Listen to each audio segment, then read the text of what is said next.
Asinivusele maswati kithi sanibonani kuhlo tonke tingalo telive laseSwatini live la Kangwane namuhla ting 18 February 2024 sengiso sikhathi maswati kithi sengiso sikhathi la uhlala khona na comrade the Black Mamba sila ehlelweni loludlala ibhetwe ehlelweni elihamba embili i-visionary perspectives eSwatini. Ngiyacela ke maswata kithi ukuthi sale nenda njalo ningene nisethamele ngoba namhla sitawube sikhulumisa indzaba lenkulu lemcoka lesashiya siyikhulumisile emavikini la mabili lengcile njengoba sitawukhumbula ukuthi evikini leliphelile besithethe i-data break.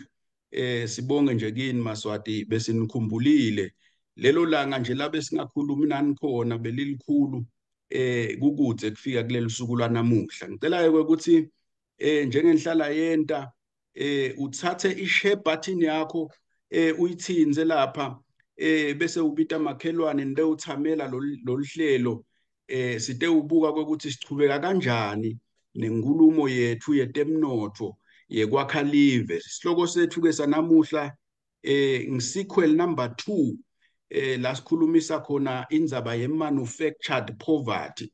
Ndawukhumbula thina sigcina kukhulumisana we were arguing ukuthi la even la Kangwane buphuya into yangamabomu.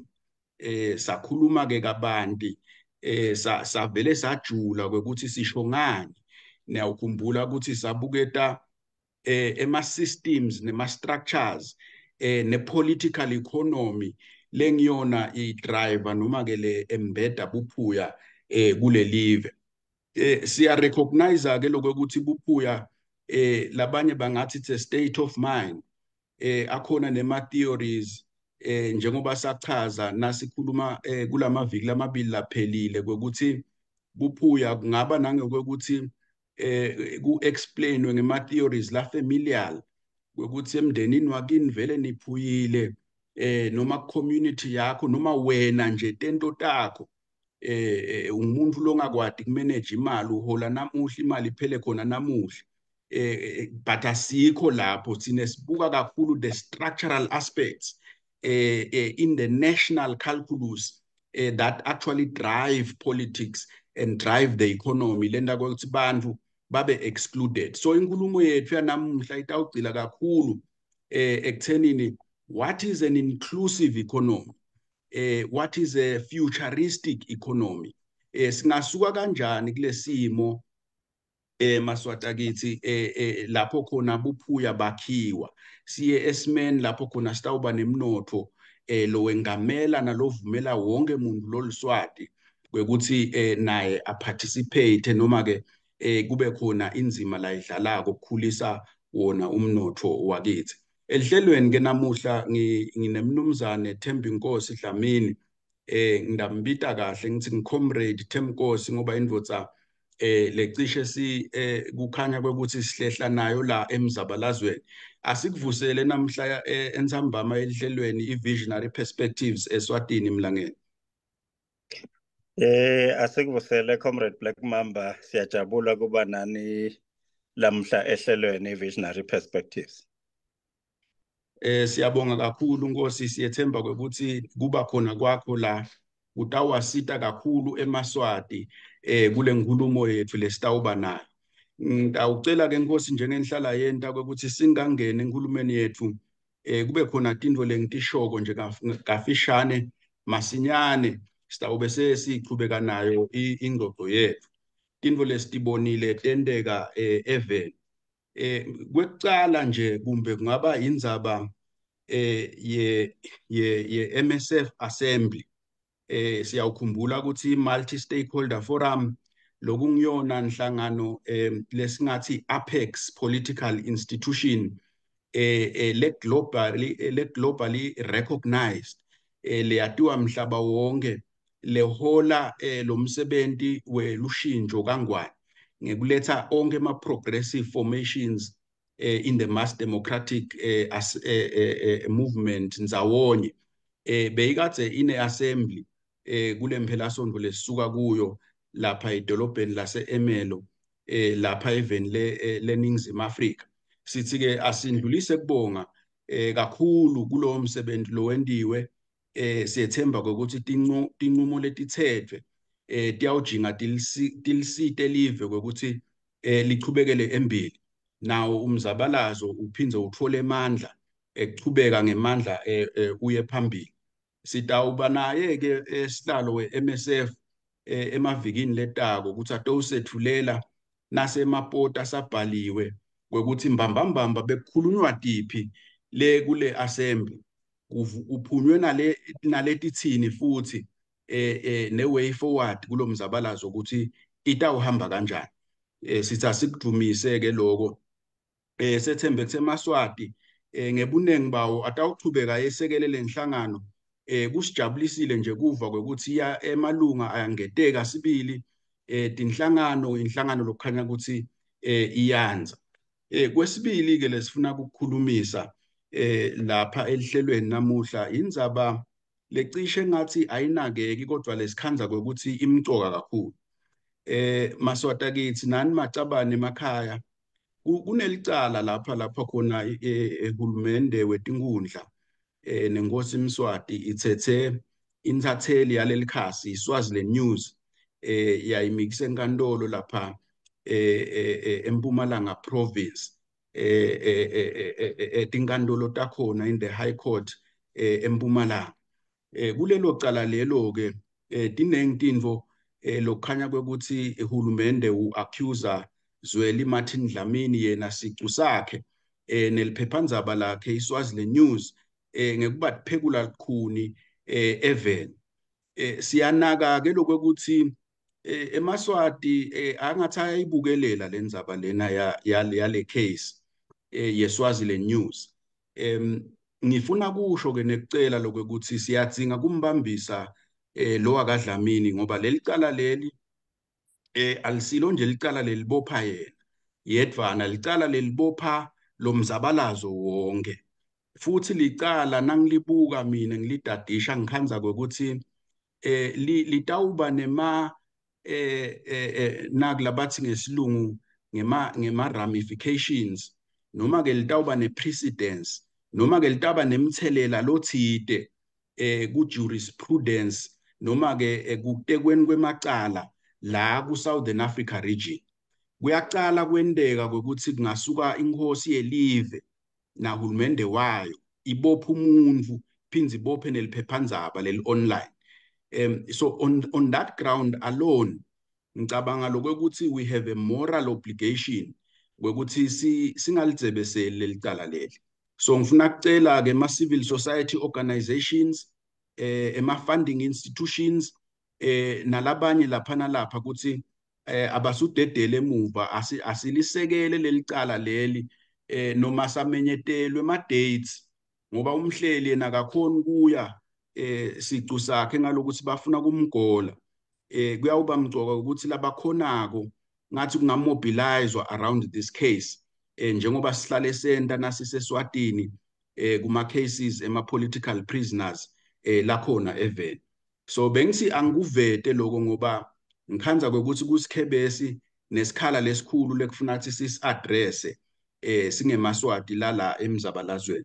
So let us support the Swaziland News, let us support Zweli Martin Dlamini, and ngiyacela maswata kithi lokuthi akuphele lenvo lena yekuphekubhana la emzabalazweni kungafocuswa kuletinto letawenda ukuthi sigcine sithole lenkululeko yelive lesiyifuna. This is a very important year. It's the year of the revolution. So ema-side games nekudlala sikhathi sako kwasala nga-2023 lo. Sengithi njani kugcizelele lokho. Kwesithathu ke lengifuna ukukhuluma ngako indzaba lesiva emaphepheni namhla lehamba embili. Lesithi asiyidumise. Ngibhalile ekhasini lami la Facebook namuhla nangitithola tindzaba ngabo 12 emini ngalokuthi ekseni bekhona la bengibheke khona. Ngasho lokuthi siphakamisa kudumisa kwekuthi uhulumende we-United Kingdom agrante former MP na president we-Swaziland Liberation Movement iSwalimo i-asylum lesiva ukuthi ya 5 years emva kwekuthi hulumende wetinkundla akhansele emabhuku akhe ekuhamba pheceleti lokhu lesithi i-passport rendering him stateless in the UK. Sithi-ke si-visionary perspectives eSwatini nanathi sonke nje la comrades kulomkhakha we-mass democratic movement kumele kuthi sikudumise lokho sikutuse ukuthi kuyinto lenhle and sithanda kubonga the UK government. We know that the consulate in Swaziland was extensively involved in this. We know that the parliamentarians in the UK, other lawmakers and other institutions, both of lateral and vertical governance, were deeply seized with this matter to arrive at this decision. So we want to applaud them very much and to encourage other governments globally in the world to actually open their doors for the floodgates of Swazis that are still going to come knocking while the struggle is escalated in Swaziland for the second independence of the Swazi people.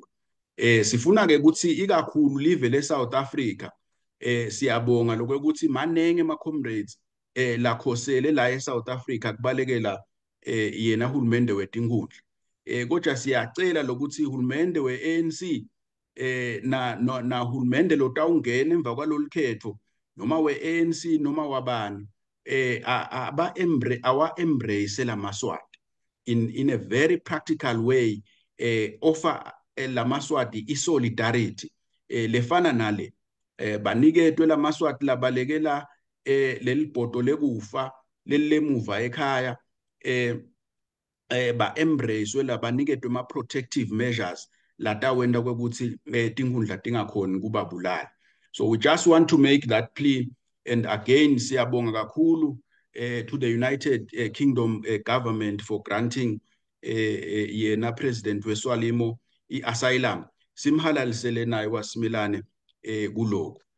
Singaphindze sisho nje kwekuthi perhaps naye umnguni ufuna acabangisise kakhulu ukuthi umkakhe njengoba asekhathe eSwatini yena kusho kuthini lama developments lawo, because from where some of us sit kuclear lokuthi tinkundla mati ba frustrated kumthola yena lo mkakhe becomes more vulnerable inside the country. So there has to be some thinking about her security and nangabe kufanele empeleni kutawufuna ukuthi agcine ahambe ajoyine yona indvodza yakhe. Kodwa ke tindzaba temndeni leto labawuti discussa babodvana, but ngiyabona mina lokuthi the more President weSwalima aba out of reach, the more this regime is going to be dangerous for those who are within reach. So it's very important to think ahead of time about those security issues. Sesingagcina ke ngale topic yekugcina lapha mlangeni sengidawucela ukuthi sale ungena ilotsholwe nguwe kuqalela yona inkulumo yanamuhla sibone speech from the throne. Inkosi Mswati I deliver speech from the throne. What is your reaction in the context of the conversation lesinayo namuhla? Siyabonga kakhulu Mfuleni, siyabonga nabo balaleli belihlelo. Speech from the throne le kungiyona nkulumo yesilo le tshengisa ukuthi manje sekuqala umnyaka wahulumende neminyaka weparlamente.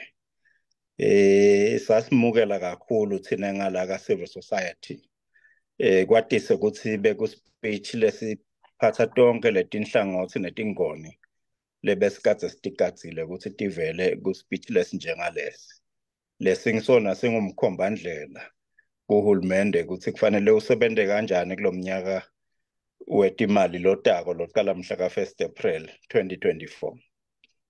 Lesakunotha kakhulu kule speech ngilokuthi besikade si comprehensive sifake ekhathi tifo lesibona thina ukuthi ti-agent njengaleti taka-climate change ukuthi live kufuneka lisubathe libonakale lenta lokuthide kuzama kugwema lokuguquguquka kwesimo selitulu lokubonakala ukuthi sitasibangela naku lesa sicale kukubona kuthi ngalenye ilanga lishise kakhulu, ngalenye ilanga libanze kakhulu, ngalenye ilanga kube nesitomu, ngalenye ilanga kube nesangqotho, kanjalo kangangoba kuhanza ukuthi kuphila sekulukhuni la eveni etuke ukuthi impahla yakho iphephe, ube netilimo, ulime kudla lokwanele, nekuthi njena ukhone kuba impilo ngendlela lengiyo, uhambe ufike etindzaweni lapho khona uthola khona tinsita tempilo. Iphinzeke imbube yemhlaba yakhuluma kakhulu ngetindzaba tekuhlukubetana ngekwebulili lesithi-ke ngalamanye amagama i-gender-based violence la kubonakala khona ukuthi lokhu sekusehlakalo vele even lekufuneka ukuthi sisukumele sonke njengoba sekwenzaba yethu sonke nje kubonakala ukuthi ngiloyo naloyo kukhona la kwendako ukuthi-ke kuhlangabetwane nalomkhuba lona siwugweme ungabe ngumkhuba lo wanzako. Naletinye-ke tinhlangothi letifaka ekhathi tempilo njengoba besati nje ukuthi kunenkinga lenkulu lapha etibhedlela nemitholampilo ukuthi sekude maphilisi, sekude tintfo tekusebenta, bantfu emaswati ayafa ngekweswela tinsita lokhanza ukuthi medical ku-possible ukuthi bebangaphila. Yasho-ke ingwenyama ukuthi akufanele kube neliswati lelitawubeleka liswelekiswe ukuthi kusolakele umjovo noma emaphilisi naloko. Itsinzatsinsile nakuleti taka-education nje kukhuthata ukuthi i-education nayo ichubeke isebente netinhlelo tayo, kodwa-ke ayanzanga kabanti kulelo hlangothi kule level lebesikade ukuthi kufikwe kiyo given lesikhathi lesikiso nalama-challenges lesiwabonako laqhamuka ngaletiko letemfundo. Siyabonga Mfuleni. Asibonge Nkosi.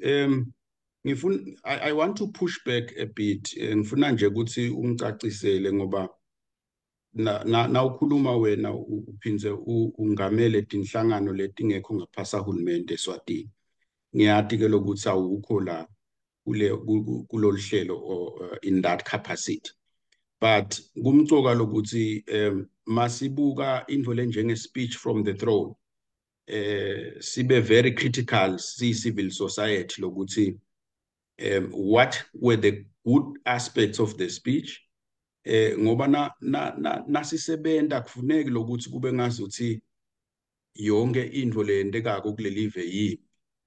We would be foolish to do that. Tikhona tintfo my intentions ato labonakala ukuthi mahle and kufuna sikudumise lokho nakwendeka because the policy thrust of any nation and the progressive nature of that policy thrust is the extent to which it gets implemented in ways that people can feel. Losho ukuthi emaswati funa eve banganiketwa nje promissory note kuphela but beve lokuthi letinto vele tiendeka. Ngifuna ke to push back la kulendzaba on a number of things kule speech sengosi. Kwekucala nje endzabeni ye-education njengoba usho ukuthi inkosi ayizange yanze ngendzaba ye-education ayizange futhi i-prioritize indzaba yekuvuswa kwenyuvesi. Siyati ukuthi the biggest crisis lekhona in the education sector today is the collapse of our only post-colonial national university, i-UNISWA, lesekuthiwa i-UNESCO nyana. Asikayiva inkosi ikhuluma ngaloko in his speech. It's the collapse also of the colleges that the country has, whether it be the TVET level colleges or the education colleges, engineering and electrical and other colleges. la njengabo iCourt bo William Picture nabongwane la sibona khona sinas every time a complain ukuthi not only is the physical infrastructure of facilities in those institutions are crumbling, but also the software components of what is being taught in terms of academic freedom, in terms of academic rigor, and in terms of fitness for purpose for the kind of economy that we must be having today. Asikakuva lokho kule nkulumo yenkosi lothi wena ibe niyemukele kahle kakhulu. Kwesibili, politically speaking, there is a hanging unfinished business ngosi ye dialogue, an inclusive national political dialogue. Now I want us kusikubeka eceleni indzaba yekuthi kube sibe khona sibaya and uhulumende position yakhe ukuthi ngileyo le dialogue, because we know ukuthi le nvo leyo kude la itasifikisa khona. Kusene maswati la disgruntled and i-dialogue isengakabi khona kule live. That is why President Cyril Ramaphosa uyawukhumbula nakafika nga-2021 spoke about the need to determine a proper and appropriate national dialogue forum. He understood ukuthi sibaya sikhona, but sinema limitations in terms of the extent to which singaba inclusive, deal once and for all with the political problems lelive lelinawo. Kude Mswati la khulumile ngaloko kule speech sakhe lothi wena nisemukele. Kwesithathu ngenda nje ma examples because kwesithathu sivile la akhuluma a prioritizer ukuthi akwakhiwe ifish babathi 5-star international convention center ICC kuthi I prioritize kule fiscal year lesiyakuyo icedwe. Siyati ukuthi already that project is running into serious problems. Ngisho wenza lapha kuyo ngengenza nje kulamalanga lawa khona lapha ezulwini ngathi ngiyayibuka le structure ngasibona sibola le structure siyisha but sibolile already. Kuthiwa kucheke kuyofakwa imali khona. Siyeva nema experts athi siyasinka le structure la ngaphasi sakhiwe tikwemanti. Kuthiwa kuyofakwa imali khona. Inkosi ithi that prioritizwe lokho kule speech lothi wena nisemukele kahle ni civil society. Nalamanye ke ma examples ngosi ngidansi ngabe sekudla sikhathi sethu, but ngicela urespond nje to those 3 criticisms that I've put on the table. Siyabonga Ntuleni. I think the most important aspect lefuna si understand ukuthi speech from the throne ngumkhombandlela nje lo high level lo ngona upointa le line of travel, the direction of travel for the government. Many integrities akhona sitawatfola ngolwesihlanu nase sithola lamaphakelo. So kwakungeke kulunge Ntuleni ukuthi le speech from the throne bese sijinga sibe ngiso lamaphakelo lapho khona ingwenyama seyifaka lama nuts and bolts ukuthi uhulumende kufuneka ukuthi ende njani. So vele sitawuhlala si high level. Yes, ngicela interject Nkosi. Bengingakhulumeli ema bolts and nuts in terms of, for example, ema budgets and stuff. Ngiyakwadi lokho ku granule. But ku high level indzaba ye political dialogue le inclusive, but it was not in the speech. Ku high level indzaba collapse kwa the only university lesinayo, it was not in the speech.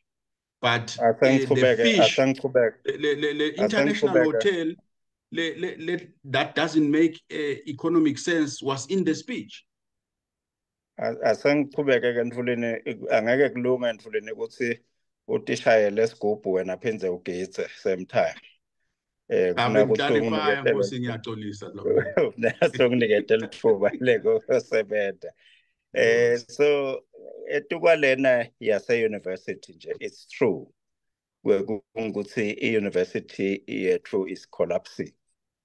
Sizathu sale collapse-ke sonke siyati ukuthi uhulumende took a policy decision ukuthi sale anciphisa inombolo yabafundi laka abasephathako kuleya nyuvesi ngekwema-scholarship kanye ne-subvention nje yale university.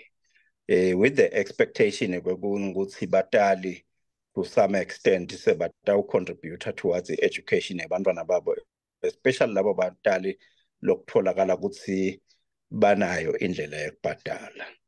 Liqiniso-ke lelimsulwa ukuthi sihlala even lapho khona over 70% of the population is poor. Nasibuka ema-salaries kulelive, on average isalary yebantu njena laba bhadala the bottom 50% is about 2,400 emalangeni. So nase ucabanga-ke kubhadala e-university vele kuba steep. So lokwendekile-ke ukuthi ama-student numbers are very reduced, and therefore i-university is not able to get enough money to run its operations, hence the collapse. Lokuliqiniso-ke kungukuthi there are competing challenges. One of the challenges that have been there is the introduction of grade 0. That is on the horizon, because ninentfuleni leni la kulo mkhakha education nithi manje kumqoka ukuthi umntwana athole le mfundo lephasi yaka grade 0 so that asingakangena esikoleni angene sikalolo. Yesibili challenge has been the financing of free primary education as per the constitutional mandate. Sesibonile-ke thina la kulo mkhakha waka civil society nasibuka ukuthi hayibo hana nabancane kakhulu labantwana labagcine baye ku-secondary education nabaphuma lapha ku-free primary education. In fact, le nombolo incane kakhulu Mfuleni kangoba it is giving us sleepless nights. Thine understanding lo khuluma ngako ukuthi the future economy is an economy that is digitalized, is an economy that is expecting high impact skills. Bantu kuze ba-operate kule economy kufuneka vele le education ikhule phinze futhi le education ibe smart as far as looking at where the world is going today. So lama challenges lakhona e-university kufuneka siwabuke vis-a-vis the number of pupils labaqeda i-primary la ekhaya labangakhona ukuqhubeka to secondary because of the levels of poverty lena emakhaya. Nangikubekisela nje Ntulini thina lesi on the ground. Siyabona ukuthi bo head teacher lapha e-secondary ba-expecta ukuthi lo mntali afake at least 5,000 amalangeni deposit nakayongena nje lo mntwana end of January ka form 1. Now thatha lokho-ke ukubuke ukuthi majority of the parents they will have to work for 2 months kuze bakhona nje ukubhadalela munye umntwana i-deposit. Clearly we have a serious problem in the education sector that needs to be attended in a comprehensive way, not just being let's look at the university. Of course, I believe as a country for us to be able to be role players in the global economy, something needs to be done about the financing of the university as well. Sesibuya kulena dialogue again Mfuleni. Naku alosibaya ingwenyama ithi deke asalekela amaswati ayithatha le nkulumo yasesibayeni aye nayo kuma communities. Nangabe shothi kuvulwa le nkulumo ye speech from the throne nakuvulwa eParliament, President weSenate naye ukhulumile ngalendzaba yekuthi imandate iParliament itholile yekuthi ayithathe le nkulumo mpikiswana lebeyendeka esibayeni ibisele kuma communities. Ama communities ke in my view you have to interpret them in the broader sense of the word to mean etinkundleni emiphakathini communities of the LGBTQI community, communities of the political party, comrades, and every other community that is there. The conversation must continue so that we build a number of people who believe in this future democratic dispensation in Eswatini, as compared to a situation like Pokona. Yes, there are voices that are saying we need a different political dispensation, but we do not know to what extent these people are now ready to self-govern, because I also believe that the right to self-determination, as it were, is a right on its own. It doesn't mean a majority of the people need to believe so. However, the people need to be ready to self-govern. Hence, the need for us to continue the conversation whilst we do the civic education on the ground, so the people understand exactly what are the obligations that comes with the enjoyment of the right to self-determination. I would say in a nutshell, nguloko nje nathina siyibukile le nkulumo, tintfo letinyenti they were covered kule speech, kwasijabulisa kakhulu. Of course, it was only a speech, so angeke ikhaverishe tonke tintfo ngelihlelo lwato ngendlela lesi-expecta ngayo sonke sibantu. Siyabonga. Angibonge Nkosi Ntango ukuthi mhlawumbe kutawufuna ukuthi sesike si hoste ipanel letawu kukahle njengoba kuthi budget speech njengoba usho sengihoste ipanel la letawubuketa le speech iphindze ibukete le budget speech iphindze ibukete le tintfo lokhuluma ngayo, because I think lenye into le sesiyibulele la ka civil society ngile culture yema debates nale culture ye engagement, and ngicabanga ukuthi mhlawumbe lokho kubangwe ngiloku it's another unintended consequence of the social media era, lokuthi sekulula nje ukukhuluma tintfo online, kanzi in the online space kuyavama lokwakheka ama-echo chambers where you are speaking only what you want to hear and you are not reaching out to the other side to understand their perspective and what that perspective means. And we need to gravitate as a nation to a point where we start engaging in that kind of discourse. Of course, I don't agree with your views on the dialogue question, because you are suggesting some kind of Vusela, system that we have seen in the past. I would say logo reductionist, because revisionist in nature. I mean, we've seen Vusela, they gave us this faulty constitution that we have. The truth is, in a political dialogue to address structural national concerns like the national grievance, there is precedence and there are case studies and there are examples elsewhere of how to do that at the national level. And ukhumbule lokho ukuthi la sikhona khona, for example, ngeke size sisho ukuthi eMaswati are not ready to self-govern. I think that would be an insult to the modern Swazi lephila namuhla. But anyway, indzaba ye-education, I think vele it is a remiss ngokuthi ingabi prioritized. If we can prioritize a hotel, for God's sake, then we must prioritize our education system.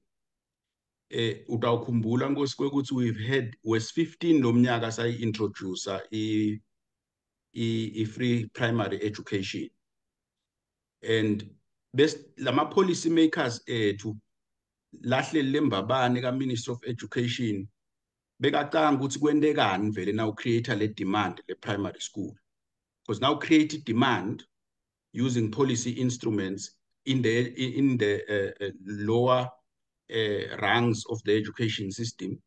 That demand is going to outflow into the next level of the system. Thine nawo lesingabe siyakhuluma namuhla kwekuthi ingena nini free secondary education eSwatini. To address lama issues lo raisile around labo 5,000 for example. That's where we should be. But because i-economy yethu inema leakages lamanengi asikhoni lokuksa, and right now ufunze ama-sustainable development goals, vele the agenda now is free secondary education, meaning continuity from free primary education, which we are not seeing under Tingundla. Anyway, we can delve on these issues ngosi on another day, but ngicabanga lokuthi mhlawumbe thine nawe nalabanye asiyibukeni lenzaba yeku poster a mini indaba here on this program on that will look at the speech from the throne and also look at the budget, the national budget, and problematize, but also offer solutions on what the country can do to move forward in an inclusive way. Asingene nkosi, ngifuna ukubuta nje umbuto lo taba framing for the conversation for the next hour ngoba usually such a 1 hour 30 minutes. And the question is, what are the fundamental pillars of an inclusive and futuristic economy? Ngoba sikhuluma ngekuthi we're moving from manufactured poverty to an inclusive and a futuristic economy. Lo shothi sisuka kulesigaba la sikhona khona nyalo la kubonakala khona ukuthi le poverty yeko yangamabomu. Lo sikhuluma nje thine nawe la bantu basemaganweni bayonatha tshwala. Singasho ukuthi cha i-culture leyo, i-culture yethu naloku ngadi ukuthi sikhona sivele sine culture yekunatha tshwala. But i-culture yema-festivals ngosi naturally uyatiyela ku-festival. Maningi nje ama-festivals, khona bo-food festival, boluju, bobani, uthatha imali yakho usuke esithobelweni gibela ibhasi noma ugibela imoto yakho uye kuluju, ufike ubhadale egedeni ungene, u-enjoy konke lokwentiwa lapho uphinde ubuyele ekhaya without any state involvement. But la kuyonathwa emaganu kusukela ngalesine emahhovisi ahulumende akasebenzi ngoba abantu balungiselela emaganu. The entire economy in terms of public service is affected. I'm just making an example. Not to say lona leli siko libi, but le involvement ye state is one of the things structurally leti causa le poverty kule live. So instead of ukuthi ube nayo imali yekufaka grade 0 njengoba bokhuluma nga grade 0 nje nkosi usengakacali by the way. Uthi imali yekucala grade 0 la tikolweni, but unayo ethi abantu abahambe bayonatha tshwala. Uyabona? So ngifuna ke ukuthi kuwe, what are the pillars? What are the fundamental pillars of an inclusive economy, of a futuristic economy? Yeah, it's a very difficult question. Lolong Butayona, because it kind of assumes that there is some level of initial endowment at the disposal of the government. And therefore, the government is able to use this initial endowment to distribute across the population, and therefore be in a position to spur inclusive economic growth.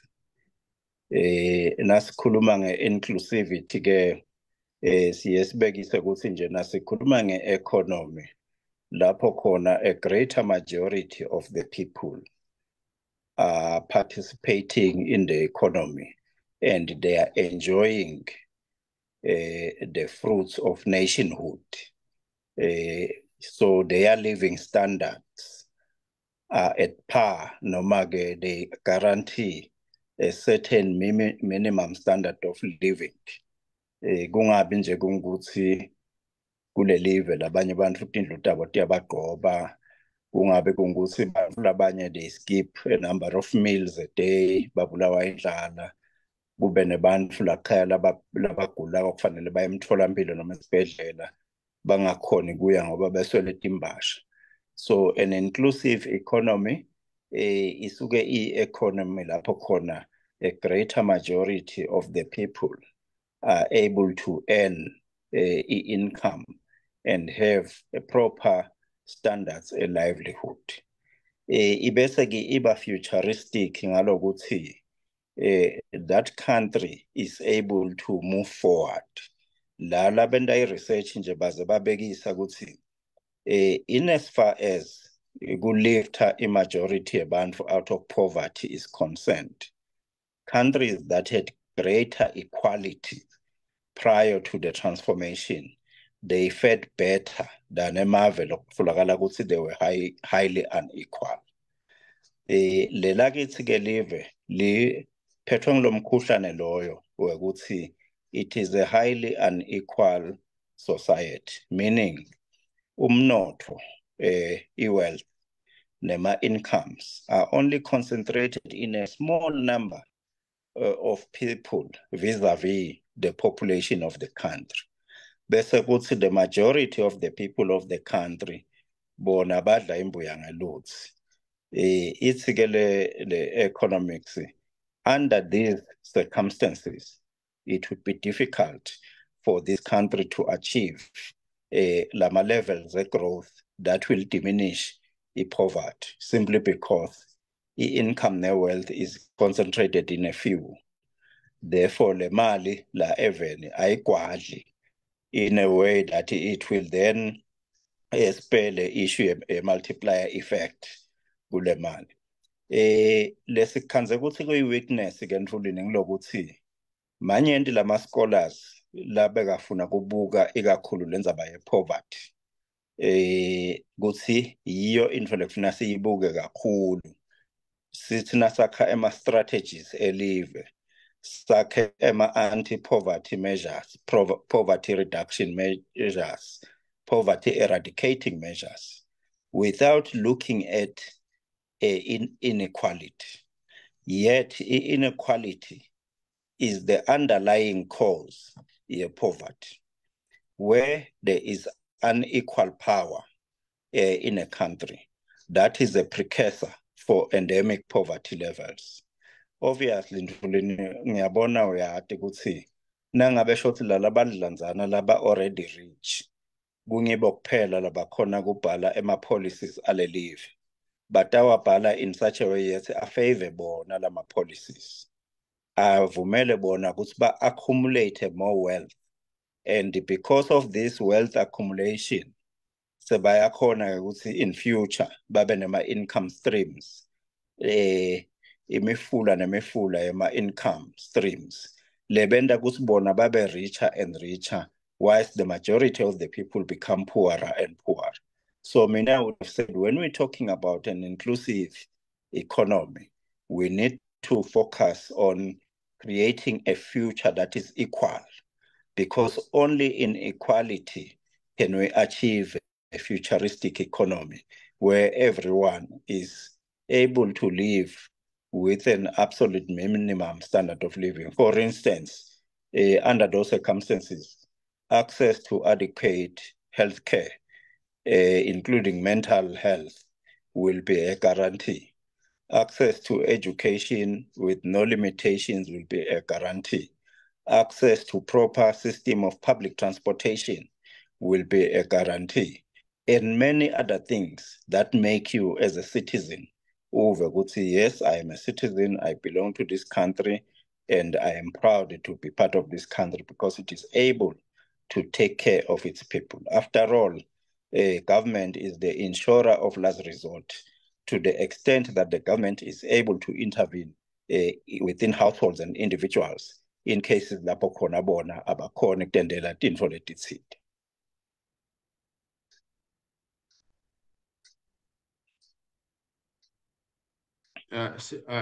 Asibonge Nkosi, ngicabanga ukuthi uyichaza kahle. Ngichazwa nangilokuthi uyibeka ngesiswati nangesizotha. Ngiyakholwa ukuthi emakhaya iyevakala. le ndzaba ye equity. I think it's Oxfam in 2019 lower rater is Swaziland amongst the top 3 most unequal societies in Africa. And so uqinisile na ukhuluma ngekuthi le society yethu unequal, but political pundits and scientists baye bathi it's unequal because of the politics. From a political economy nexus or perspective, what is your view on that? To what extent can we say the political superstructure yakangwane ngiyo vele le main driver of le poverty lengaka? Because like usho nje, if 70% of the population out of 1.2 million people are poor, then it's a disaster. So to what extent? Because CISTV tinkulumo tithi hawu niyahlanya ninebuka nje South Africa inemaphathi democratic but nayo unequal. Onke mave anetinkinga tawo. And perhaps we are probably kind of delving into a philosophical conversation there about the nature of structural poverty. But it's sustainable in the argument ukuthi there is something to look at in our politics vis-a-vis the inequality lekhona even. And then maybe let you answer that before the next question. Yes, ngale minyaka le yana sisafunza nakule besithi economics 101. Bebasifundisa ukuthi there are 3 factors of production. Kuba nemhlaba, kube capital, imali, bese kuba abantu, humans. So ke nasikhuluma ngale tinto leting 3 leti, they are the most important thing lekufuneka ukuthi nitiqize ngeliso lekhozi nani bantu even nifuna ku move forward to a future that is equal. Take for instance the land question. Siyathi ukuthi manje umhlaba ngona ma bases ekukhicita. So once waba nemhlaba, waba sesandleni sakho lo mhlaba, uyakhona ukuthi usebenze lo mhlaba ukhicite amazambane uhamba wathengise. Bese uyakhona ukudiphilisa isurplus bese uyainvesta, so wakha le capital base. Le capital base lo yakhako ke lena ngiyo lekuniketa ukuthi you are then able in future to access appropriate technology to increase productivity kulo mhlaba wakho, to the extent ukuthi you can even commercialize leyo operation yakho, meaning so wakha i-capital, so yakhona ukuthola inzuzo kuleyo mhlaba. And then the last factor, which is the human capital aspect, siyathi ukuthi manje majority of people they offer their labor in exchange for an income. Now kule allocation ke kufakwa i-labor, kufakwa i-capital, kufakwa i-labor, kufakwa i-capital. What determines equality ku society nekuthi manje poverty levels ayehla noma yakhula is to what extent are the proceeds of whatever production process is going on accumulating in favor of capital or in favor of labor. That is why kuhlala kunekuzulisana between labor and capital. Kusuke kubangwa lokuthi since siyathi ukuthi sithi singasebenza kube nelikhekhe lelingaka lelitholakalako, who should get which share of the cake letholakala lapho. So kule level akithi ke historically siyathi ukuthi saba netinkinga ngale minyaka yabo late 1800 lapho khona amaswati akithi amuqwa umhlaba. aniketwa laba eqhamuka ikakhulu emabhunu. Kuthe nga-1903 kwase kufika eMangisi nawo sekayawushintsha lo mthetho. Sekenda kuthi-ke manje lo mhlaba sale uba i-title deed land away from ama-concessions. If we look at this country in terms of the contribution of the agricultural sector, for instance, the large forestry plantations and large sugarcane plantations, these are what we could call the mainstay of the economy. Lo mhlaba lekulinywa kiwo umhlaba wale Maswati, they were dispossessed without compensation. Lokushothi-ke la Maswati asaniketwa nje kwemihlaba nema-land parcels lamancane. Lamanye la land parcels have got rock outcrops, lamanye asetintshabeni i-limited production longayenda lapho. You can only do hand to mouth production.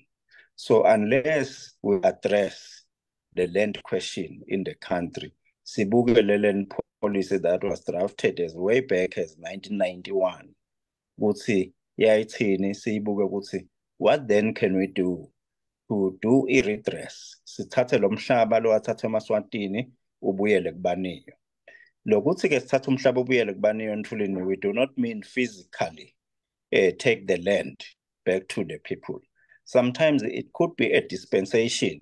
Lekhuluma ngakuthi how can these indigenous owners of the land share out of the proceeds coming out of those land parcels from which they were moved with or without consent those many years back when the people were still few in number and the levels of literacy were still very low in the country. Coming to the issue of capital, which is the other most important aspect.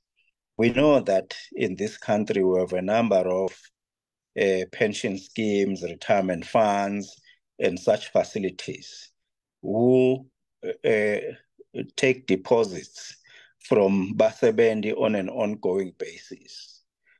Bathi bangawathatha ke lama deposit lawa with a promise yokuthi hey jala kithi na uhlanganisa umnyaka wa 60 utawuvele fastelweni ukhona kuphila. Lokwendakalako kenyalo ngilokuthi because of the unequal power dynamics kubonakala shangathi only a few of the members of our society are able to tap into those resources.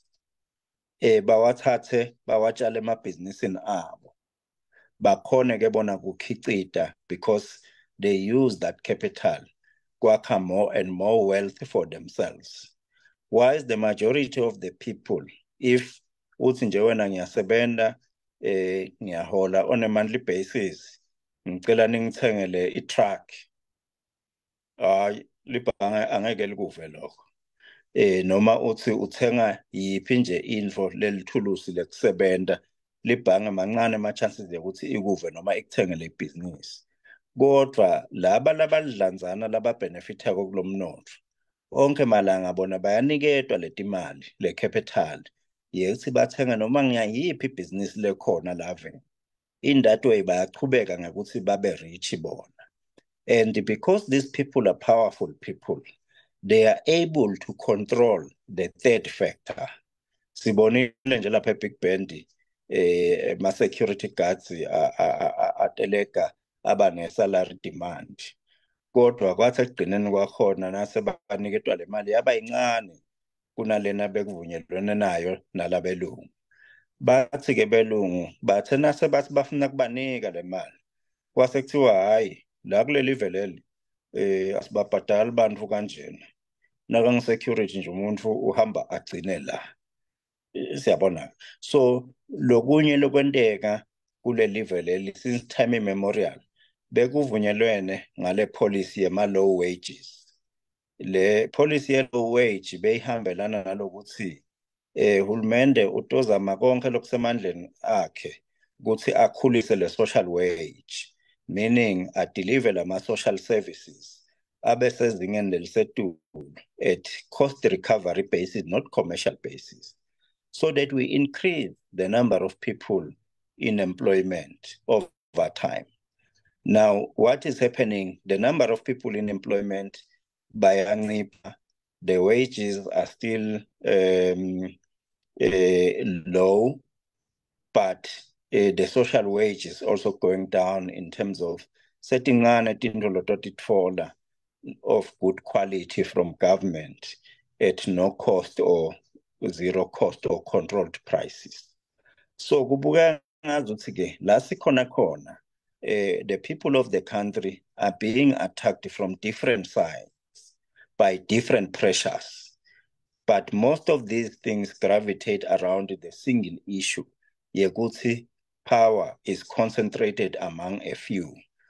Therefore, these few people, they ensure ukuthi they hold on to the land, they mop up every bit of capital that is out there, and they make sure that they keep their wages as low as possible, so that you have many people in this country that are working poor, people who can hardly afford anything, but every day they wake up and go to work in our retail shop networks, but they can hardly afford to pay rent, buy food, and at least go home once a month to assist their elderly people back in the village.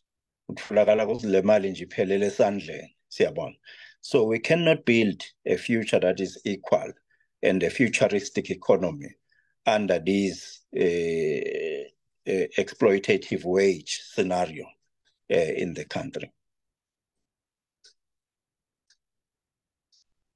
Siyabonga Nkosi, siyabonga, kuyevakala kakhulu. Le ndzaba yemhlaba loyithintsako Nkosi is very cardinal and focal kule ndzaba yemnotho ngoba siyeva nje lokuthi lama concession lands lokhuluma ngawo nyalo asathethwe onke ngumswati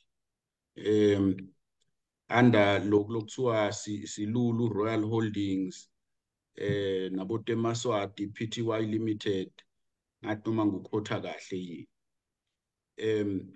and sesicalile siyabona ema communities lahleti for decades kuleyo mihlaba leyo sebaqale kususwa manje, and sikhuluma nga thousands and thousands of square kilometers that have been appropriated under our noses. And ngicabanga lokuthi eMaswati vela ayidinga le democracy ukuze utobuya lo mhlaba ngoba nale policy, le land policy lokhuluma ngayo Nkosi, mangibuka mina itawufika ikhanze kwekuthi hawu baye bathi ngesilungu the horses have bolted already. Kukhanya ukuthi sakha ipolicy sihlinza inkomo sihlinzele emhlabathini. So kuyadingeka ukuthi sikhulumise le ndzaba emhlaba with a critical, a very very critical eye. Ukhuluma indzaba nje Nkosi yebantu labasuswa lekubomafuqula nakuphi kuphi lesolokuthi restorative justice yabo ukuthi nabasuswa bacompensate kanjani kule economy lese ya generatewa as a result. I mean shukela is the biggest earner in the agricultural space, but labo bantu labo they have nothing to show. Nanguva kahle Nkosi uchaza i-economy la bathi ngesilungu i-predator or i-extractivist, losho ukuthi i-economy le vampirish. I-vampire ngathi noma eMaswati ayayadi ni-vampire, but ngiloko esipokola bathi kumunyana ingadi kucabuzala nsanyeni kumunye yonke le ngadi. So uyabona lokuthi sinenkinga lenkulu, but njengoba uyichaza it flows from our politics, and that is why the question ye national conversation and national dialogue lebesikhuluma ngayo ecaleni becomes very important. Ngifuna Nkosi ukuthi nyalo sale siflipa kancane sale sibuka because kuba easy loku critique atindvo ukuthi ayiloko akuhambi kahle, lokho akuhambi kahle.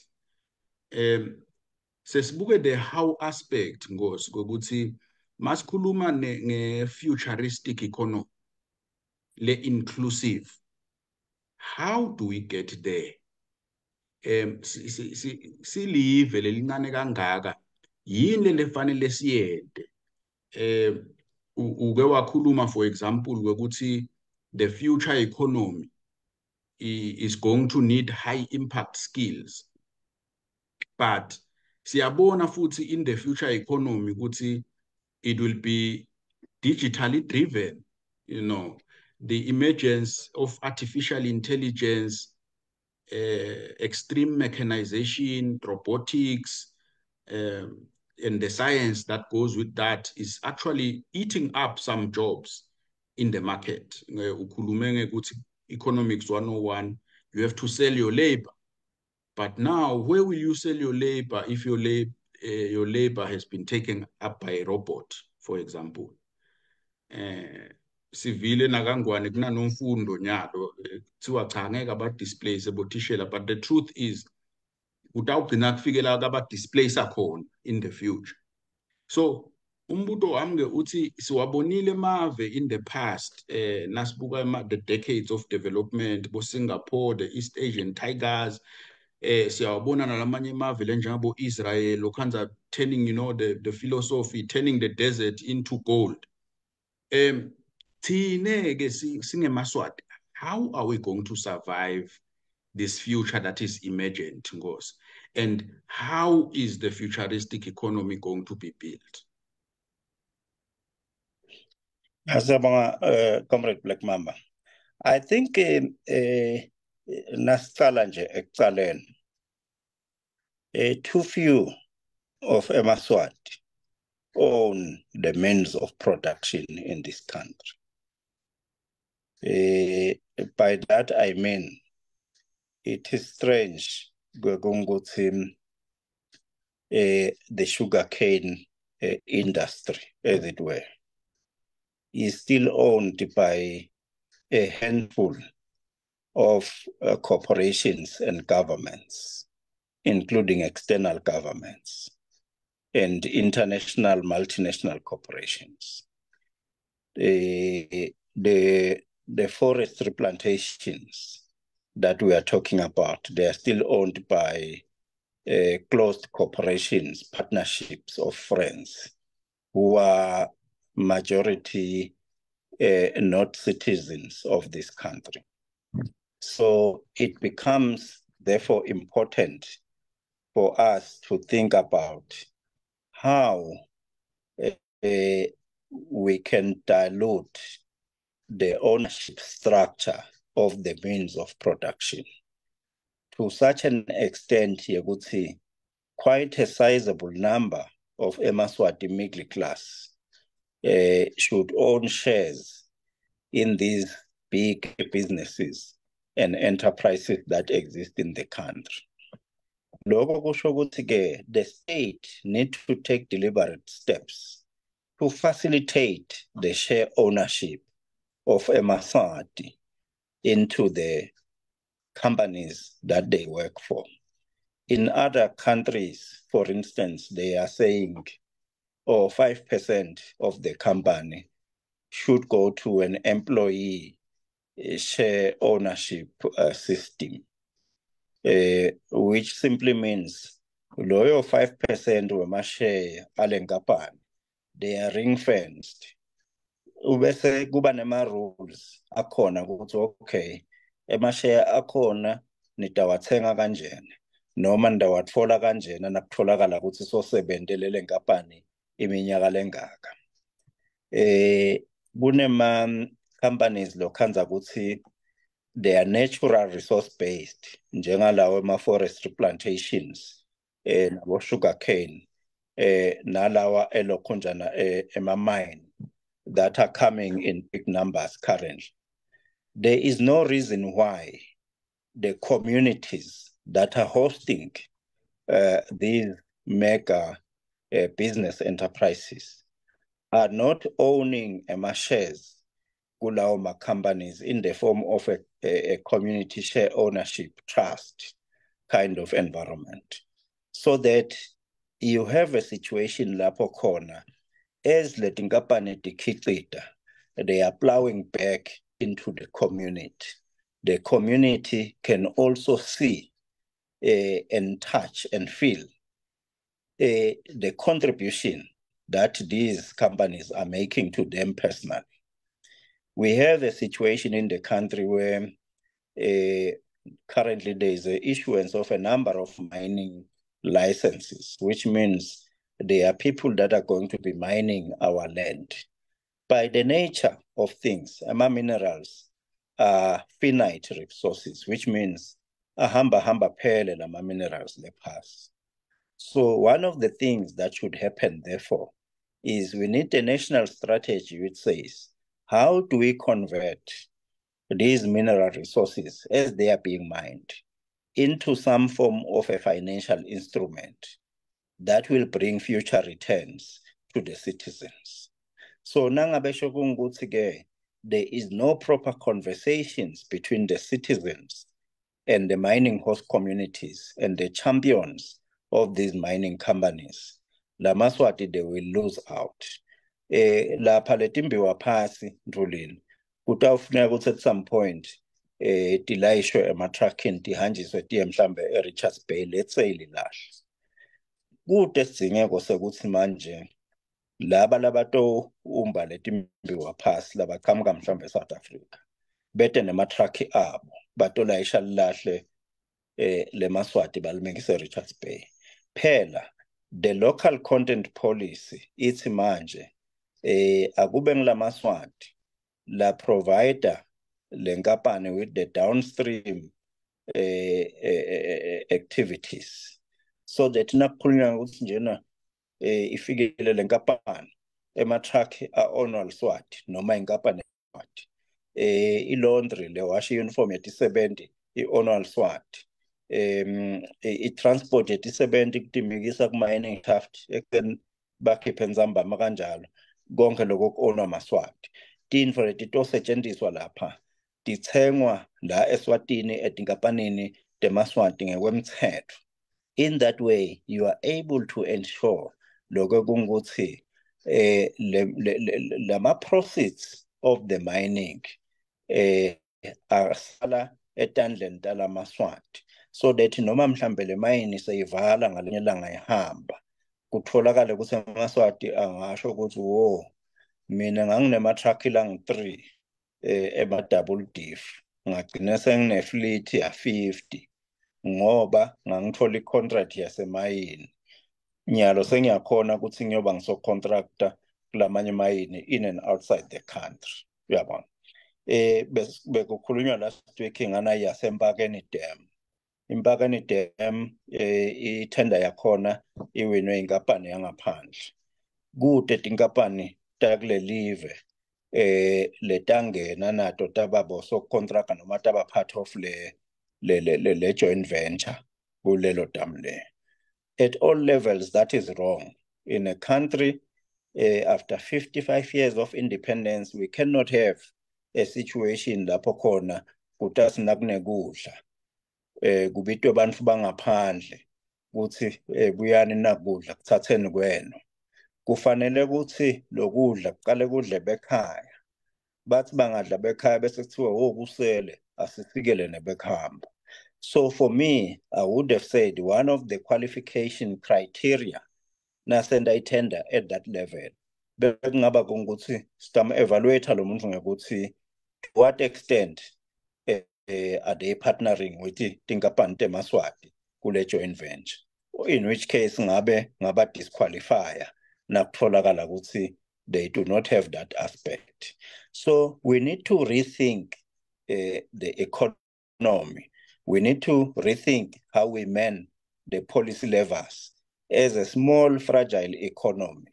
We cannot just go with the orthodox open market kind of thinking.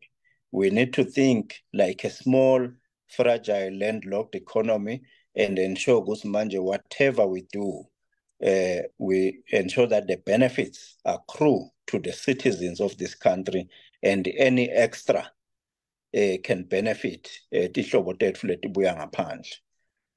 Sisaqhubeka ngale ndlela lesenta ngayo, mina ngibona ngazuthi we are going to fail We are going to fail, especially the youth in this country, because one day they will wake up bakhanze ukuthi kahle kahle live abasenalo.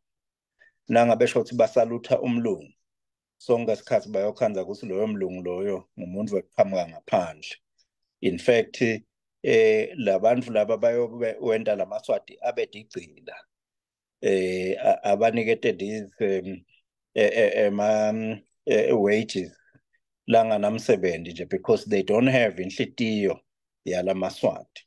So kufuneka ukuthi uhulumende le edu kube nguye lo driver lama changes. For instance, sesinayo nje le Citizen Empowerment Act le phase nga 2023. Kodwa kufuneka kubonakale ukuthi uhulumende utimisele ukuthi njengoba lo mthetho lona sokhona kusheshiswe masinyane kwakhiwe lama structures nalama platforms ukuthi kukhulunyiswane ukuthi how do we put it to bed, icale kuba practical, isite lamaswati ukuthi ali-own le live lawo, ayi-own le economy. I-economy mfuleni iyabangwa, akwendeki nje ukuthi i-economy itilawule bese nithi sakhalive leli futuristic and inclusive. I-economy kufuneka ukuthi si-attende aqali ke lamuhla lokwenda njalo. Nasikhumbula kahle kuleya minyaka emva kwendiphethe inkosi lebeyikhona ngaleso sikhathi yayiclear ukuthi kukhona ema-industries lathite lapho khona bekuhamba ngeke bangene emabhasini nje, for instance. Nakwakhiwa iSwazi Bank yayakhiwa against the context lapho khona kwakubonakala ukuthi cha lamaswati akayitholi le capital, therefore akakhona ukutithengela lamaplazi, atithengele letitandi, atithengele lamabhasi nani nani. Kwakhiwa ke leSwazi Bank as a policy instrument to ensure ukuthi emaswati in their majority can join the mainstream economic life of this country of their forefathers. Kubukeka ngazuthi ke over the years we have shifted away from that mandate. Tonke tintfo nje sesithi hayi sitawubona ngalongenako nje eSwazi Bank, angeke sibuke ukuthi uqhamukaphi ungubani, sitamniketa imali on the basis yokuthi amabhuku akhe aqonzile yini. Typically labantu labo uyokhanza ukuthi bantu bekhamba, bantu labavele banetimali, bese leli swati lona lisilela ngemuva liniketwa nakulesithi unsecured lending. Imali nje lekuniketa i-temporary relief ukuthi ube ne-birthday party yemntfwana nge-weekend ngemsombuluko seyiphelile. Kanzi kufuneka ukuthi emaswati siwanikete i-finance yokuthi ba-investe emabhizinisini abo, ba-acquire emabhizinisi so that they can also grow.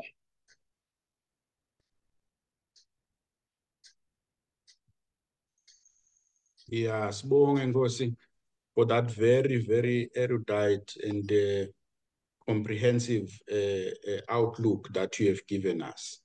Le tenda kokuthi si question some of the policy instruments langona asebenta kulelive labanga lokuthi lo mnotho vele ube captured. Sibonile nje ukumuka kwabo Facebook ngayo lento yokuthi emaswati njengoba usho atikhanza aphushwa out of the space kuze kulandwe nebelungu baniketwe citizenship, nemandiya aniketwe buve kuze aranishe le economy, bese lamaswati wona bekwa lapha eceleni. Tintfo ke leto letawufuna ukuthi tisentshetwe kuye hulumende lotako masinyane, hulumende webantfu ukuthi tingendeki kulelive. I have a number of questions because ngiyathi sesisawusala na 15 minutes sigocote. Kune final question lengitakubuta yona, but just in reaction to some of the issues you have raised lana, tindzaba te-mining, i-beneficiation lapho ma-ownership structures. Siyati kwekuthi kune Mines and Minerals Act ya 2011. Let's now uyidadisha ubone kwekuthi le ownership structure yale shareholding yala ma-mineral resources akusiyo le people centered njengale ndlela boyichaza nje ukuthi ema-communities funa benefit kube njani kube njani. sibone ama-royalties, onke ama-royalties e-land use la kune-mine khona aya enkosini. Angathi noma ngisho kahle yini nangithi Kangwane lapha eSwatini kune-national treasurer bese sekuba ne-consolidated fund. Ngathi kunetikhwama letimbili. Khona sikhwama lokukhanya ukuthi sakabongwenyama ke lesi. Kude lokhona kuhlola ukuthi kwentekani la kusa. Ngathi noma ngisho kahle yini Nkosi, utangicorrect if ngirong. Just a correction. The Mines and Mineral Act ya 2011 is very clear. Gonna carry interest ya 50%. Lokushothi ke laba labeta nale mine batawufaka timali tabo bathole lo 50% wemashare. Yes. Lo 50% lo munye wona ngilele bakukhiphako kuze bathole lelungelo lekumayina. Uthi ke lo mthetho 25% walo 50% we free carry interest uya kungwenyama in trust for the Swazi people, and then bese kuthi lo munye 25% uya ku government, of which kulo 25% loya kuhulumende 10% should be for a shareholder, a city. Yes, Nkosi, ngiyasati le stratification salomthe manje ngathi sowufreezile Nkosi, usekhona?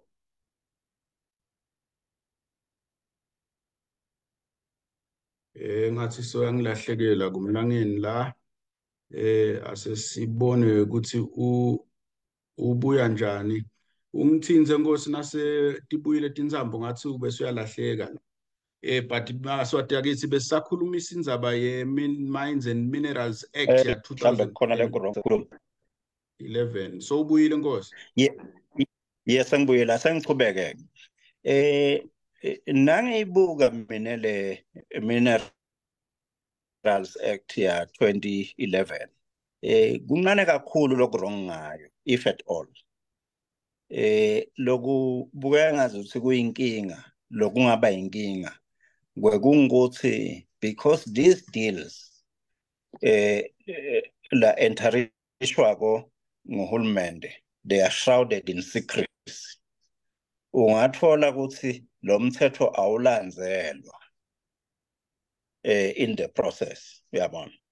Lokwenta kungukuthi ke ngalesinye isikhathi njengalo 10% nje lokuthiwa lona wema-citizens phela kufanele ukuthi bese siyachubeka lapho ukuthi okay kulo 10% wema-citizens hulumende wenda njani kungukuthi kugcine kubenefit ema-citizens in their numbers, kungabi nje yi-group yalama insiders yala bantu labangibona lengithi mine ngilala balidlanzana lelincane labangibona but the inside out of the system, and they use this political power to bakhona access some of these things. But when you're talking about mining, gentlemen, it all starts with someone giving you a paper, which is the mining right. And usually the mining right in itself, it is free, because once you say, so like minerals, I want to go and explore, and then they gave you this exploration right to go to your soil. And they give you the mining right to go to mine. It is that reason, 10% should be a system whereby mhlambe kwakhiwe typical Swaziland Empowerment Limited lesike sambona nakufika bo MTN lakhaya emaswati afake imali ahamba yothenga lawo mashare nawo khona kutathi nakumbiwa lapha phasi kube khona la kuzuzako lamaswati. And then the other things letihambelana nale mining letingitona tiletha inzuzo, i-target yethu funeka kube kungukuthi lokunyendi kwalokudla lokutholakala lephasi akusale la ekhaya kunekuthi kuhambe nalaba labadile batothola lawo ma-mining licenses. So there's a discussion that we need to have about how do we manage things in terms of the current legislation. Singafuni ukuthi overwhelma ngokuthi sibuke ukuthi oh the legislation is unfair kanjani. The unfairness comes from the lack of application of the current legislation. Let's start there, and then from there, that's when we will have a Maswati have an interest in mining. Labanye bakhulu bafike kulesigaba lapho khona they can apply for mining rights in their own name now. Yeah, but I want to push back a bit lapho Nkosi, because le stratification salomthetho ngiyas-understand ukuthi ma-shares langaka ayakubani, but mina ngifuna sicale from, in fact angivumelani noma ngesilungu you must never disagree, but ngifuna ukuthi my view would be we should start from a premise le problematize le revenue sharing formula yale Mining Act. Why is this important? Because it's important because we have terrible experiences as a country with mining, right? Utawukhumbula nje ukuthi kuke kwaba ne-mining lapha iron ore lapha kunenkampani le yaland bakuthiwa ngiSalgawoka. Yafika le nkampani la ya mine ema-dumps lapha kuthathwa ore dumps athathwa ngema-trucks asuke la ayoshona le ka-railway yabulala imigwaqo kwaba accidents angade eMaswati lafa ngenxa yema-truck kaSalgawoka kuthi mangaphi. But we have nothing to show in kwekuthi sake salima ngathi ke sagubha i-iron ore ngaphandle kwekuthi kwathathwa imali kwathengwa indiza kwathengelwa mswako. Losho kwekuthi kufuna siyiproblematize indzaba yalo 25% lo yakumswati lapha kule act, because lokho kutasenta siphinde siproblematize lokuholda lama shares in trust for the nation. Uthi are we as Swazis still at a stage in modern era Swaziland where national assets must be held for us in trust? And like usho the terrible part of it Nkosi kwekuthi then good accountability kude nje umuntu longasukuma mbuto eMswati say lo 25% lo phuma le emaloma lo yakuwe iyaphi leyo mali leyo, nguphi la ibambisa live khona. Lo 25% siyathi ukuthi kulinywa kugujwa ligolide lebolfafa nanyalo siyabona kusukunyiswa letinye timayini le bompaka nakuphi kuphi emalahle ku-revive idvokolwako diamond mine. Singakawa address lama issues la underlying accountability around the mining sector Nkosi, there is no inclusive economy that we can have. Kwakona lo 10% lothi kwawona lo 10% lothi wena is enough for ema communities. We have to problematize that. Is enough nakwende njani? Let me come in to le. Saze bese siphambuka kakhulu. I-mining isebenza nge-framework lebayibita ngathi i-fiscal regime for mining. So by its nature, the fiscal regime, ibuka lokuthi when we are talking about mining, there has to be a resource rent. Ayifani nenkampani yaka-IT na any other nkampani, brewery and the like. Lapho khona siyathi ukuthi other than employment numbers, pay as you earn by leti sebendi leto, ibese le nkampani ibhadala 28%. I think it's 28% company income tax, and 15% withholding tax on dividend. So in mining, it's a company income tax plus dividend withholding tax plus resource rent tax, of which again the royalty component is kulumangayo. In their wisdom, labantu lebe bakhona bakhala constitution bathi ke 25% uya kaNgwenyama in trust, 25% uya ka government. Mina ngicabanga ukuthi ukuze singadi overwhelm kakhulu. Yini singabukile ukuthi kuthiwa 25% uya ku-government. Iyangena ini le mali njengaloku kuthi emaphakelo nje. Uthi phela lo mthetho wemaphakelo akubonakale onke ama-revenue streams ahulumende ukuthi imali tiyangena ngelihlelo lakhona tiya ku-consolidated fund. Asesibukeni lokho ukuthi le mali lekufanele iye ku-government iyangena na. Bese sikhuluma ukuthi lamasheya lakufanele nitwe lama-citizens afika nini kulama-citizens kuze amaswatata uhlomo. Kube kungukuthi-ke le tinto leto seti kahle tiyachubeka tiya phambili bese siyabuka ukuthi okay, how can we hold the other opaque structure accountable for the resources that accrue to that structure? Because at the end of the day, we need to understand ukuthi kwanyalo le structure leso sivunyelwa yi-constitution ukuthi si-operate ngale ndlela esi-operate ngayo. Sinema responsibilities lesi allocate wona lekufanele ukuthi siwasebenzise lama-responsibilities lama-resources lawa for those kind of responsibilities. So mina bengingathi for the purposes of our discussion singake sesikuphakhe lokho, not to say is a no-go area, something that we can discuss another day, but let us focus our energies on holding government accountable. The one structure that we put in place every 5 years in a way, and therefore is expected to account to the citizens via the legal structures that are already there. Ya, siyabonga Nkosi.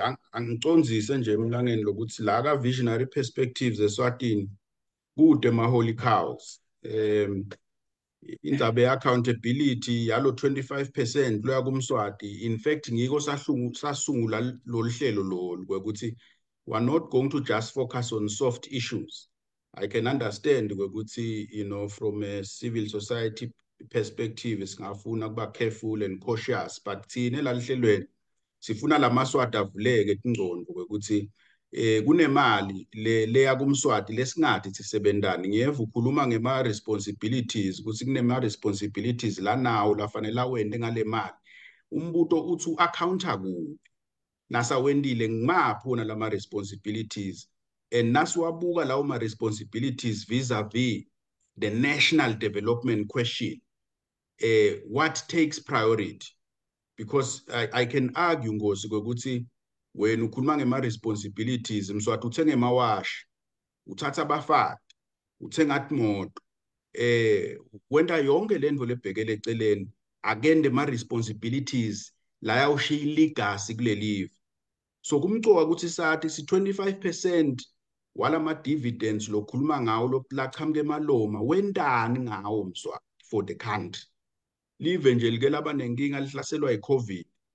Kwabona ukuthi kuze sithole ama-vaccines, ifuna the first vaccines zadonatelwa ngema-Melika because we had no money, even TBO couldn't support us.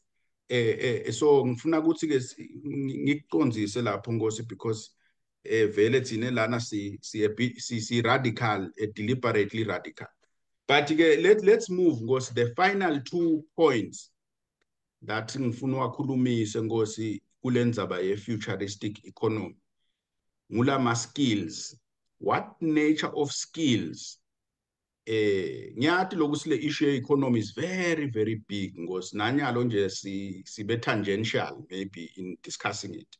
There are many different components at the macro and the micro level in terms of an economy. But what kind of skills are needed for a futuristic economy? Bese kwekugcina Nkosi, last question singakavali lihlelo. SACU, the Southern African Customs Union. There has been conversations for the past decade or even 2 decades about the dangers of over-reliance on SACU. And nyalo we can see ukuthi that bait has become even more big as the SACU revenues are growing. And so what does that mean for our economy?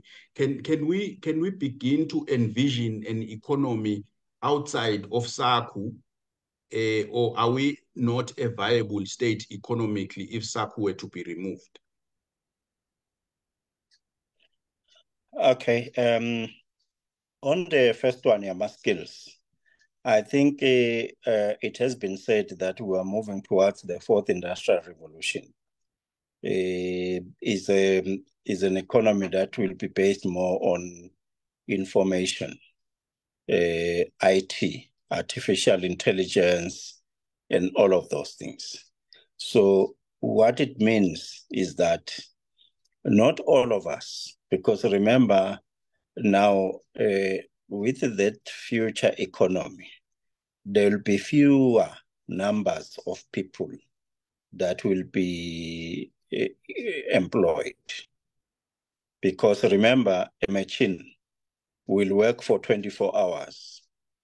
Ngiyabona if ungangami, ngiyabona uyakhumbula those many years back, lapho khona bezivuka ekuseni siyodeleza ebhange ngelanga le-payday lebhatali. Sime elayinini for half a day. Kuthi later-ke bese umntala uyafika le ngembili ahamba athatha imali sihambe siyowenta i-shopping yasemakhaya. Le tinto leto ta-disappearisha with the advent of online banking, including automatic teller machines. So where you used to have a cubicles, like about 12 in a bank in Manzini, nyalo there's hardly 5. And sometimes even nalo 5 ukanza also 2 corner is unmanned. Kuna 2 nje webantu just attending to lawo maquery nalawo.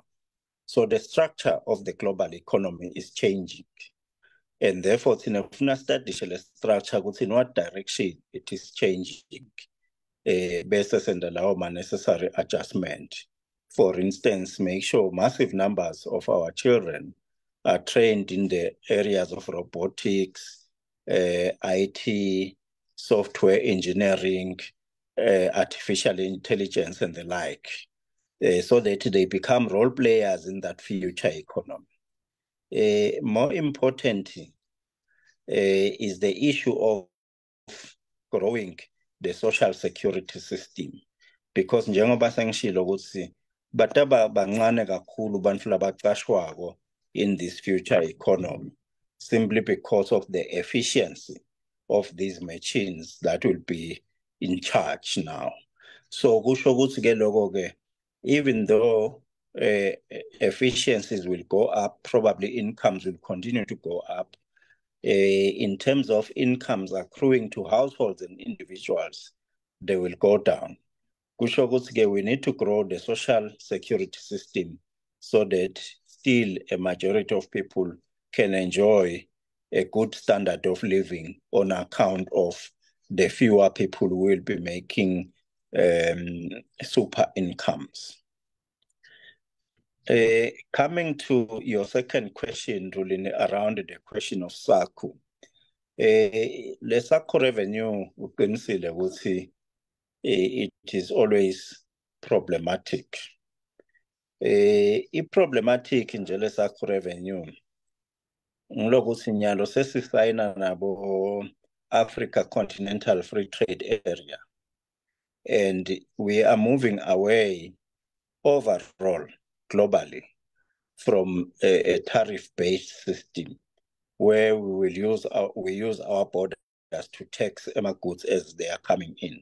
So as these arrangements of free trade are being put in place, we expect ukuthi customs union irrelevance yawo ihambe ingabi ngemqoka kakhulu. So what we need as a country is to rethink our strategy around revenue mobilization and also growing the economy, and also ensuring that we are able as a country to tax the various sectors of the economy appropriately. There's a lot of e-commerce that is coming in. Lapho khona ukhanza ukuthi bantu, they are now trading across borders. and most of the trade is in services, which means these are not tangibles. Lotakbona nakuphume ebhoda ukubale bese uyasho ukuthi hayi lana ngidawutaxa kangaka. So we need to have that in mind to say, how do we now improve the legislation of our revenue collection agencies, as well as the expertise, the systems, to be able to isolate income that is made by entities outside the country, in the country, via their operations. Asengibekise nje kunanangshin lothengisa timpahla bomake bayangena lapha bachofote bachuze tinto lapha qathulo nani. In future singafuna kubuka ukuthi okay le nkampani lena doesn't have a physical presence in the country, but it is able to make this much money in the country through online trading. How then can we structure our tax legislation in such a way that we are able to trap some of that revenue going to that company as it leaves the country, paying for these commodities and the like? We have signed into the Africa Continental Free Trade Area, which means, whilst earlier I was saying we are a small, fragile economy, those dynamics somewhat are changing because we have access to the SACU markets, we have access to the wider continental Africa markets, which means firms based in Eswatini can be able to produce massive number of units and target the Africa continental market. What needs to happen is that we need a government that is able to facilitate this trade by untangling the bottlenecks that people face as they confront the Africa market. For instance, some issues of exchange rate, some issues insurisha umthwalo, making sure ukuthi manje people they don't send things bese basatholi imali yabo ibhadalwe back, making sure ukuthi they attend the logistics. For instance, ukuthi umthwalo ungasuka njani from Skopje via charter uhambe uye kulamave la kufuneka ukuthi siyotrade khona. So a lot of these things will depend on how we can have a capable and responsive government that is able to roll up their sleeves and tackle these issues in a way that will then grow the size of our economy, increase the income, including forex earnings of this country, and then start to go to some of those proceeds will then grow our share of company income taxes, pay-as-you-earn taxes, as well as your dividend withholding taxes. Because suddenly, lama companies they are now growing fourfold simply because they have bigger market access. And therefore, the structure of our revenue away from consumer taxes more towards profit-based taxes on the other side and payroll taxes. Yeah, no, siyabonga kakhulu Nkosi, siyabonga. I think that it is possible to imagine an economy that can produce billionaires. Sihlela Eswatini, an economy that can leverage on the new digital innovations lendekako. Kulamavili amabili laphelile, I spoke about setting up digital hubs that can create space for startups beyond one space, lenjenga Royal Science and Technology Park, for example, where you can actually decentralize that. But all that also hinges on an effective fit-for-purpose curriculum in the school and an education system letawukhona ukuthi sterilize letinto leti. Nkosi, ngiyabonga kakhulu ukuba nawe namhla lapha ehlelweni. Ngidawucela ukuthi nyalo sale uthatha isikhathi utilungiselela ukuthi uvalelise babukele emakhaya. Siyabonga ukuthi usekhamele, sibonge nebalaleli kusilandzela la. Siyayisibone ke leti nombolo ukuthi tiyanza sibili noma sibabona ma live numbers but siyathi kusilabanye basibukela bangangeni la kule platform, which is very good ngoba kusikhombisa ukuthi bantu emakhaya uyafika lo mlayeto. So sibonge kakhulu Nkosi insights akho nalapho besingavumelani khona. I think ku healthy lokho Nkosi in any intellectual engagement. Siyabonga kakhulu Mthuleni kuba nathi ehlelweni. Siluhlelo silifisela inhlanhla lisaqhubeka likhulumisa letindzaba letinhlitiyo yalamaswati leti tasita nalokuthi siyijwayele le debate and dialogue singamaswati, nekuthi njena noma sihle singaboni ngasolinye la ehlelweni thina nawe we remain friends, nje sidudane ngabe nyalo siyahamba siyonatha coffee sihleke sikhulume siqhubeke naleti ndzaba leti. Siyabonga Mthuleni, kube kuhle emakhaya. Siyabonga Nkosi. Andiliqiniso lokugcina ngako ngicanga ukuthi ngiko lokunye lokusilahlile nala kulomzabalazo lokucabanga ukuthi uma ngabe we are having a robust conversation sekuphakama ama-emotions bese kuthiwa seniyanyanyana sekuba ne-vitriol sekuba njani. Kanti labanye bethu we come from very radical backgrounds, vele siyathanda ku-challenge nekuba challenged. It's a good thing for society. Ngiko sethaphe lolu hlelo lolu. Ngicabanga ukuthi Nkosi ungadzinwa ngithi ngoba nakuleli viki lelitako ngento yasikudzinge ukuthi ube khona as part of a broader panel lengiseta icabanga lokuthi how do we respond to the speech from the throne, how do we respond to the budget speech ya Minister of Finance, sitokwati kuniketa lamaswati the alternative views, but sichubeke sikusekele nesikusupport nalokuhle lesikubonako kuchamuka from lama national engagements and processes lamgcwa kangaka.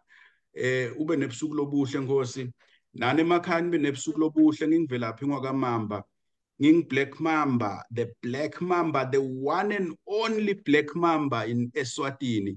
Sengithatha leli thuba nine maswati akithi kunivalelisa, sethembe ukuthi ndawuba nebusuku lobuhle. Asibonane khona ehlelweni Visionary Perspectives eSwatini.